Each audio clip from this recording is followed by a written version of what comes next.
কল্যাণ হোক বাসুদেব। হস্তিনাপুরের এই রাজসভায় যাদব শ্রেষ্ঠ শ্রীমান বাসুদেবকে স্বাগত জানাই। হে বাসুদেব, কৌরবদের এই মহান বংশ আজ সংকটের অংশীদার হয়ে পড়েছে। যে রূপে রাত্রির আগমন শ্রীগালের ধ্বনিতে উপলব্ধি করা যায়, সে রূপ বংশের নাশ আমাদের বৃদ্ধদের হতাশায় ভরা দীর্ঘশ্বাসের ধ্বনিতে উপলব্ধি করা যায়।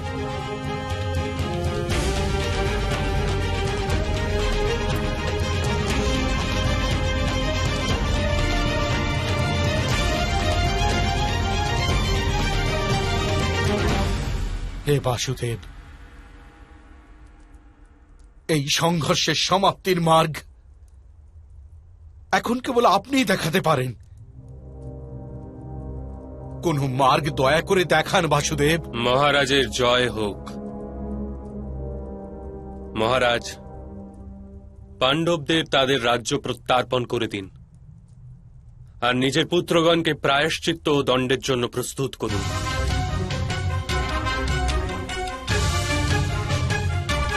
ওদের প্রাণ যাবে না, আমি প্রতিশ্রুতি দিচ্ছি, কিন্তু তাদের নিজেদের সম্মান ত্যাগ করতে হবে।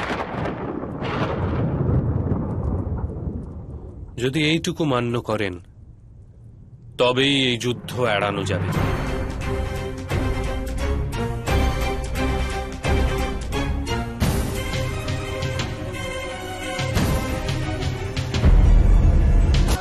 বাসুদেব, ইন্দ্রপ্রস্থের ওপর আমার অধিকার আছে, মহারাজের নয়। আমি কোনো পরিস্থিতিতেই ইন্দ্রপ্রস্থ প্রত্যার্পণ করব না।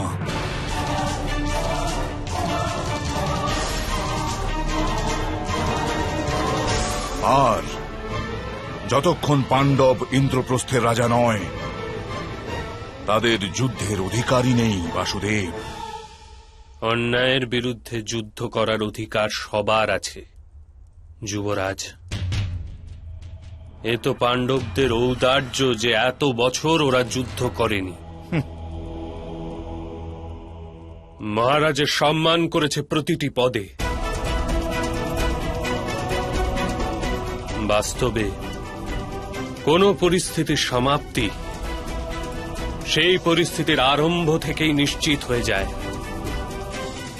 নিমের বৃক্ষে আম্রফল ধারণ করে না কখনো। মহারাজ, এই সংঘর্ষের আরম্ভ ওই দিনই হয়ে গিয়েছিল যেদিন মহারাজ পাণ্ডু ওই বনে দেহত্যাগ করেছিলেন, আর তার পুত্রগণ হস্তিনাপুরে পদার্পণ করেছিলেন।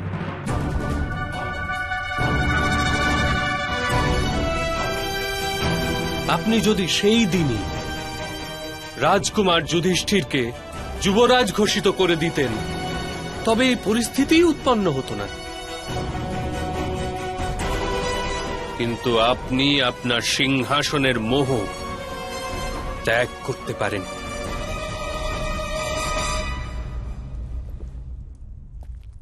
এটা আপনি কি ধরনের ভাষা প্রয়োগ করছেন বাসুদেব? আপনি শান্তির প্রস্তাব নিয়ে এসেছেন নাকি সংঘর্ষের আহ্বান নিয়ে? গান্ধার রাজ, সত্যকে অপমান সেই গণ্য করে যে অসত্য দ্বারা লাভবান হয়।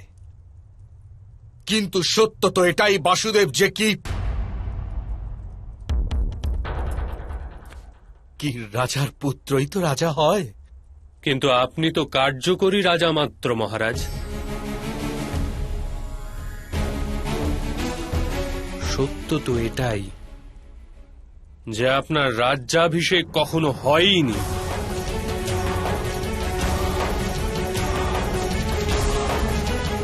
তবে আপনার পুত্রগণ কি প্রকারে সিংহাসন প্রাপ্ত করতে পারে?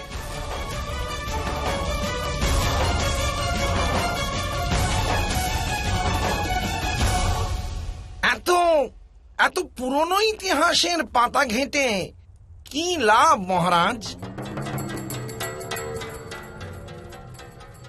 বাসুদেব, সত্য ঘটনা তো এটাই যে দূত সভার শেষে পাণ্ডবরা স্বীকার করেছিল যে তারা 1 বছর অজ্ঞাতবাস ভোগ করবে, কিন্তু আমার বাছা দুর্যোধন 1 বছর পূর্ণ হওয়ার পূর্বেই অর্জুনকে চিনে ফেলেছে। আমরা পাণ্ডবদের বনবাস থেকে মুক্তি দিতে প্রস্তুত আছি যদি তারা যুদ্ধের জেদ ছেড়ে দেয়। মন্দির প্রাঙ্গণে করা হলেও অনুচিত কার্য উচিত হয়ে যায় না গান্ধাররাজ। দূত সভাই অধর্ম ছিল, এই কারণে তার পরিণামের কোনো মাহাত্ম্যই নেই।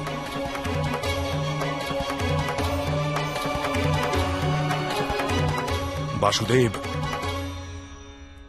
ভ্রাতা যুধিষ্ঠির কি জেনে বুঝে নিজের সম্পত্তি, নিজের ভ্রাতা, নিজের পত্নী এবং স্বয়ং নিজে নিজেকে পণ হিসেবে বাজি রাখেননি? তাহলে অধর্ম কোন প্রকারে হতে পারে বাসুদেব? কোন স্ত্রীলোককে রাজসভায় বস্ত্রহীন করার প্রচেষ্টা করে তুমি সমগ্র সভাকে অধর্মে ঢেকে দিয়েছিলে যুবরাজ। ভোজনের কোন অংশ শরীরে বিষক্রিয়া করেছে সেটা কেউ জিজ্ঞেস করে না, সমগ্র ভোজনকে বিষযুক্ত গণ্য করা হয়। আমাদের ইন্দ্রপ্রস্থের সভায় অস্ত্রহীন করা হয়েছিল, আপনি কি ভুলে গেছেন বাসুদেব? মায়া সভায় যখন তোমাদের অস্ত্র কেড়ে নেওয়া হয়েছিল তখনই যুদ্ধের আহ্বান কেন জানাওনি যুবরাজ? দূত সভায় ছলনা করে এক নারীকে বস্ত্রহীন করার পরিকল্পনা কেন প্রস্তুত করেছিলে তুমি? সত্য তো এটাই যে তোমার কাছে যুদ্ধের সামর্থ্যই নেই।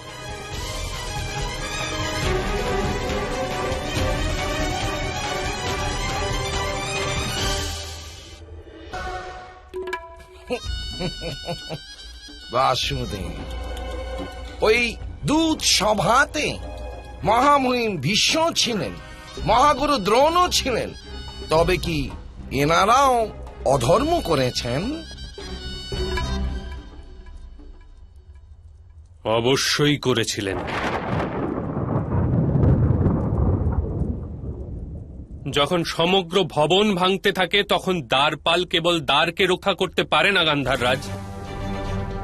যখন সমাজের বিরুদ্ধে কেউ অপরাধ করতে থাকে, যখন মানবতার বিরুদ্ধে কেউ অপরাধ করতে থাকে, তখন কেবল নিজের ব্যক্তিগত ধর্মকে রক্ষা করা অনর্থকারী হয়ে থাকে। ধর্মের এই বিচিত্র প্রকার রূপ আমি মান্য করতে পারি না।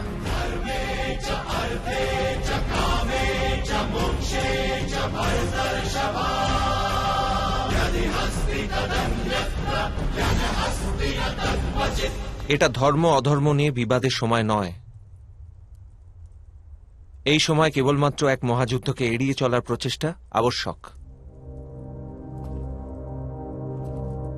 আর সে কারণেই আমি শান্তির প্রস্তাব নিয়ে এসেছি মহামন্ত্রী। আর আমি এই প্রস্তাব মান্য করছি না।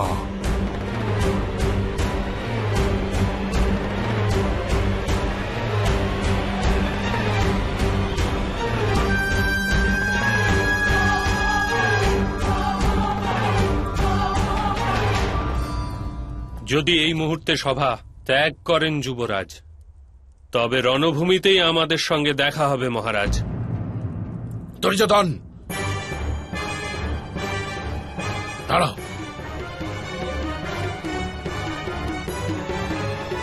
বাসুদেব, দণ্ডের কথাগুলো বলে আপনি শান্তি প্রস্তাবকে স্বীকার করার যোগ্যই রাখলেন না। কোন যোদ্ধা দণ্ডকে কি প্রকারে স্বীকার করবে? আর কোন যোদ্ধা নিজের পরিবারের স্ত্রীকে সভার মাঝে বস্ত্রহীন করার প্রচেষ্টা করে মহারাজ?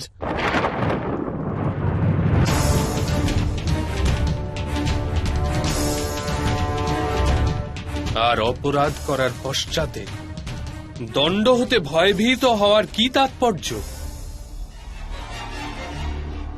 কিন্তু তথাপি আমি প্রতিশ্রুতি দিচ্ছি, দ্রুপদ কন্যার চরণ স্পর্শ করে ক্ষমা ভিক্ষা করলে পাণ্ডব তাকেই দণ্ডগণ্য করবে।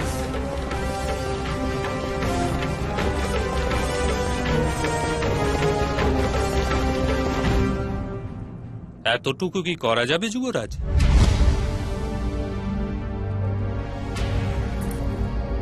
ক্ষমা করুন বাসুদেব। অপরাধ, ক্ষমা, দণ্ড, যুদ্ধ এসব ব্যর্থ প্রলাপ। যদি বাস্তবিকে আপনি এই মহাযুদ্ধকে এড়াতে চান, কোন এমন প্রস্তাব দিন যেটা মান্য করা যায়। আর এই প্রস্তাব আপনার মিত্রকে দিয়ে মান্য করাতে পারবেন অঙ্গরাজ? আমি আমার নিজের মিত্রকে অনুরোধ করতে পারি, আদেশ নয়। হস্তির উপর উপবিষ্ট শৃগাল যখন বনের রাজার ওপর চিৎকার করে, তবে সেই দোষ হস্তিরই, কারণ সে তার সামর্থ্যের ভিত্তি সেই শৃগালকে প্রদান করেছে। বাস্তবে আপনার সামর্থ্যই যুবরাজের অধর্মের ভিত্তি।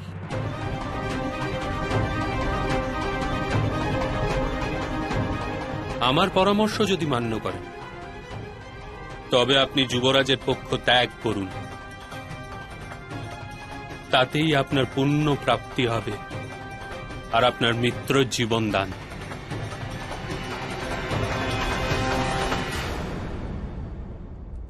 আমার আপনার ধর্মের ওপর বিশ্বাস আছে। আর আমার বিশ্বাসই আমার ধর্ম, বাসুদেব।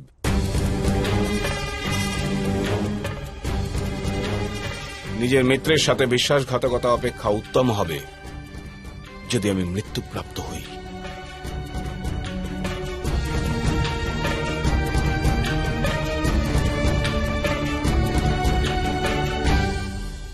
আমি আপনাকে সম্মান করি অঙ্গরাজ।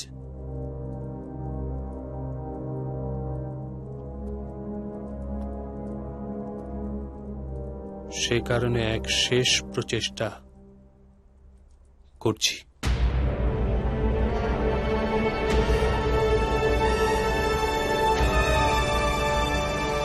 না ক্ষমা, না দণ্ড, না সাম্রাজ্য, না সম্পত্তি। পাণ্ডবদের 5টি গ্রামের ওপর স্বতন্ত্র অধিকার দিয়ে দিন মহারাজ। কেবল 5টি গ্রাম।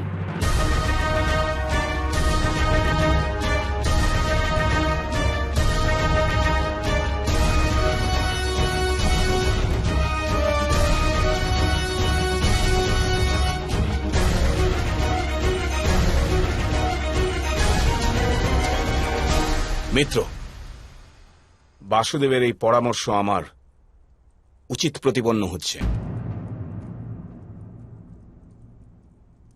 এটা ওনার ছল অঙ্গরাজ,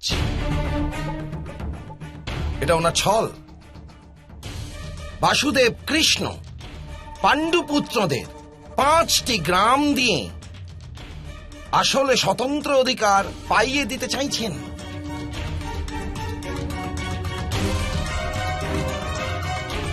স্বতন্ত্র অধিকার পাওয়ার পশ্চাতে পাণ্ডুপুত্র আমাদের দ্বন্দ্বের আহ্বান জানাতে পারে।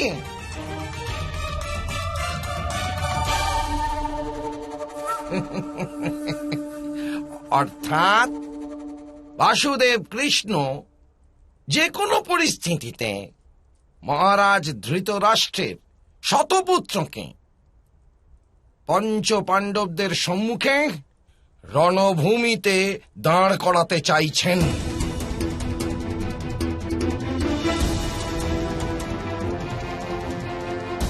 মহামহিম ভীষ্ম ও মহাগুরু দ্রোণের সাহায্য ব্যতীতই।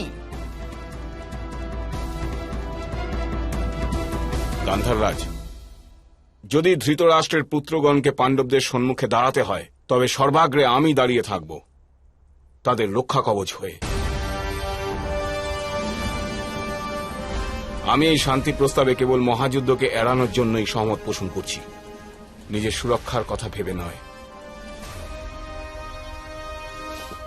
শান্তির কারণে পাণ্ডুপুত্র অধিকার ত্যাগ করছে, তুমি অহংকার তো ত্যাগ করতেই পারো দুর্যোধন। যুবরাজ, বাসুদেব উচিত কথাই বলছেন। 5টি গ্রামের প্রস্তাব মান্য করে নিন। মহারাজ ধৃতরাষ্ট্র, অধিকার আপনার, মান্য করে নিন। 5টি গ্রামের ওপর স্বতন্ত্র অধিকার পাণ্ডবদের দিয়ে দিন।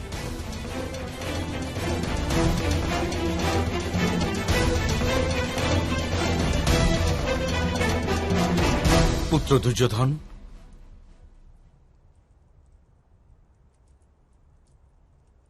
মান্য করে নয় শান্তি প্রস্তাব পুত্র। এই যুদ্ধের বিষণতা থেকে আর্যাবত্যকে মুক্ত করে দাও পুত্র। নিজের মাতা পিতাকে মুক্তি দাও পুত্র।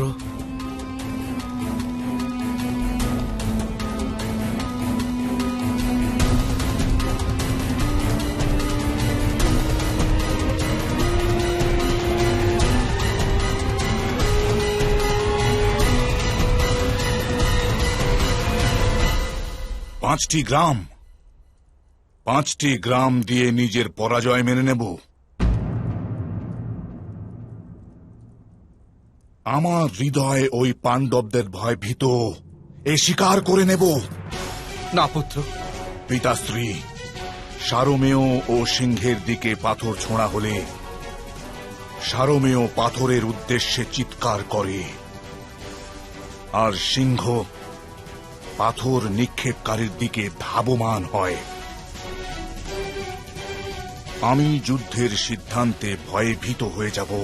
আমি অসম্ভব। না পুত্র। আর এখন প্রশ্ন না তো সম্পত্তির, না তো অধিকারের, এ প্রশ্ন কেবল ব্যক্তিগত শত্রুতার পিতাশ্রী।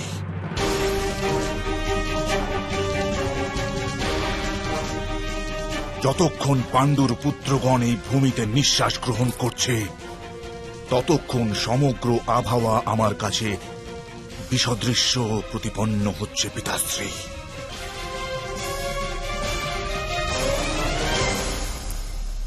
আমি কোন দুর্গন্ধযুক্ত কুষ্ঠরোগীকে আলিঙ্গন করতে পারি, পাণ্ডবদের 5টি গ্রাম দিতে পারবো না। আমি কোন ব্যভিচারিণীকে পত্নীর স্থান দিতে পারি, কিন্তু ওই পাণ্ডবদের 5টি গ্রাম দিতে পারবো না। আমি যমরাজের সম্মুখে নিজের মস্তক ছিন্ন করতে পারি, কিন্তু ওই পাণ্ডবদের 5টি গ্রাম দিতে পারবো না।